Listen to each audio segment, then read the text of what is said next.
Hello again, everyone. Truck CB Sales here with a tune-up report for Leroy in Indiana on its RCI 99N2. Guys, I know you've seen them come and go by the dozens. Oh well, not everybody gets the video, but you've seen several come and go.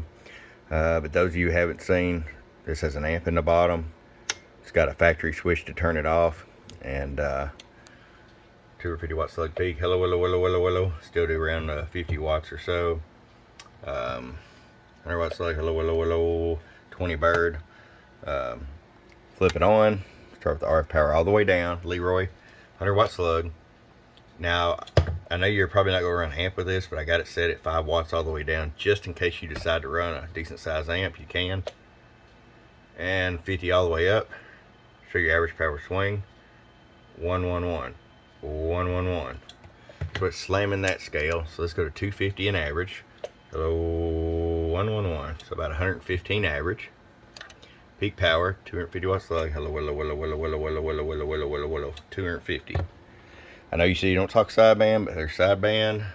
Hello, about 235.